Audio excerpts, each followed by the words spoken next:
আসসালামু আলাইকুম, কেমন আছেন সবাই? একটা মজার ঘটনা বলার জন্য আসলাম।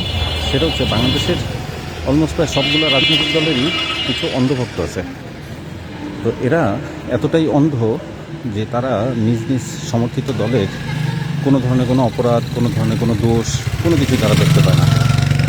এবং এদেরকে যদি দেখাও দিতে চান, ধরাও দিতে চান, তাহলে এরা কোনোভাবেই বুঝবে না। ওইটার এগেনস্টে ওরা নানান ধরনের যুক্তিতর্ক দাঁড় করাবে। তো এদেরকে নিয়ে আমার খুব মজার একটা বিশ্লেষণ আছে। বিশ্লেষণটা অনেকটা এরকম। এটা একটা বাস্তব ঘটনা। আমার খুব পরিচিত, খুব কাছের একজন বড় ভাই। তো অনেক দিন আগে ওনার সাথে একবার মসজিদে নামাজে দাঁড়াইছে। উনি খুবই কোয়ালিটিফুল, শিক্ষিত মানুষ। সেই 80s শেষের দিকে সে হচ্ছে মাস্টার্স কমপ্লিট করছে। তো তার সাথে নামাজে দাঁড়ানোর পরে দেখলাম সে হঠাৎ করে নামাজের মধ্যে শরীর ঝাঁকুনি দিয়ে উদ্ভট একটা শব্দ করে। তো নামাজের মধ্যে বেশ কয়েকবারই করলো। তো নামাজ শেষে আমি তাকে জিজ্ঞেস করতে পারলাম না যে জিজ্ঞেস করলে সে আবার ব্যাপারটা কীভাবে নেয়।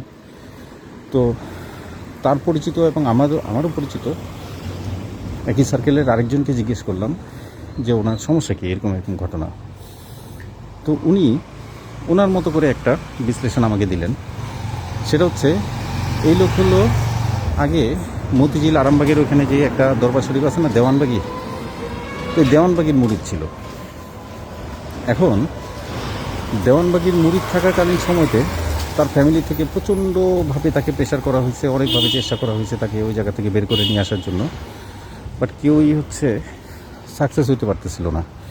তাকে ঘরের ভিতরে বন্দি করে রাখলেও সে পালায় টালায় চলে যেত। এবং ওইখানে যাওয়ার পরে এই যে দেওয়ানবাগির যত বিতর্কিত মন্তব্য, উদ্ভট কথাবার্তা যাই বলতো, তার কাছে সবই ভালো লাগতো। তো পরবর্তীতে তাকে অনেক ফকির টকির দেখায় ঝাড়ফুঁক করে তাকে অনেকটা ঠিক করা হয়েছে। এরপরে সে স্বাভাবিক জীবনে ফিরে আসছে, দেওয়ানবাগিতে আর যায় না। কিন্তু ওই যে দেওয়ানবাগি থেকে যে তাকে বের করে নিয়ে আসার পরে এই প্রবলেমটা তার শুরু হয়েছে।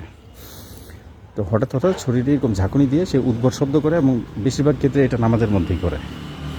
এখন তাদের ধারণা হচ্ছে যে দেওয়ানবাগির যে পীর, ওই পীর মুরিদদেরকে জিন চালান দিত, যার কারণে দেওয়ানবাগি এত উদ্ভট টাইপের মন্তব্য করতো, এত বাজে বাজে মন্তব্য করতো, এত বিতর্কিত কথাবার্তা বলতো। তারপরেও দেখবেন যে দেওয়ানবাগি যখন ওরস করে তখন মতিঝিল, আরামবাগ, শান্তিনগর এইসব এলাকা একদম ভরে যায় আর কি, লক্ষ লক্ষ মানুষ হয়। এবং এই জিন চালান দেওয়ার কারণে যে যতভাবেই তাকে কনসিডার করুক না কেন, সবাই এই ভক্তরা সবসময় তার ফেভারে থাকে। তো এই জিন চালান দেওয়ার কারণে তার সব কথাই ভক্তদের কাছে ভালো লাগে। তো আমার কাছে যেটা মনে হয় যে এই যে অন্ধভক্তরা আছে বিভিন্ন রাজনৈতিক দলের, অলমোস্ট প্রায় সবগুলো রাজনৈতিক দলেরই, এটা আওয়ামী লীগের ছিল, এখনও আছে, বিএনপিরও আছে, জামাতেরও আছে। তো এরা ওরকম জিন চালান দেওয়া ভক্ত এরা। তো এরা নিজস্ব সমর্থিত যে রাজনৈতিক দলগুলো আছে, এইসব দলগুলোর দোষ, এদের অপরাধগুলো এরা জাজ করতে পারে না, এবং এদের কাছে সবই সহি মনে হয়।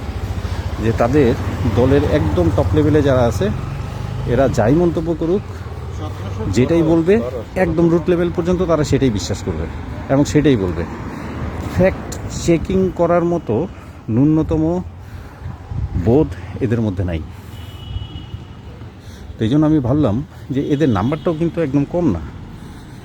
তো তাই এত বড় একটা নাম্বারের মানুষ এরকম মানসিকভাবে অসুস্থ থাকবে বাংলাদেশে, যেখানে আমরা হাদির মতো মানুষ, আমরা যারা জুলাই আন্দোলনে ফিল্ডে ছিলাম, এবং হাদির মতো করে আমরাও যেই মানুষগুলা নতুন একটা গণতান্ত্রিক একটা রাজনৈতিক ধারা দেখতে চাচ্ছি, নতুন একটা পলিটিক্যাল প্র্যাকটিস আমরা স্টার্ট করতে চাচ্ছি বা দেখতে চাচ্ছি, এরকম একটা সময়তে এত বড় নাম্বারের মানুষ এরকম মানসিকভাবে অসুস্থ থাকবে, এটা আমার কাছে ভালো লাগতেছে না।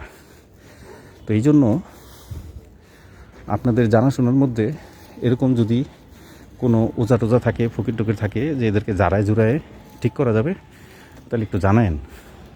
আমি নিজ উদ্যোগে এদেরকে একটু ঝাড়ফুঁক করাইতে চাই। ধন্যবাদ।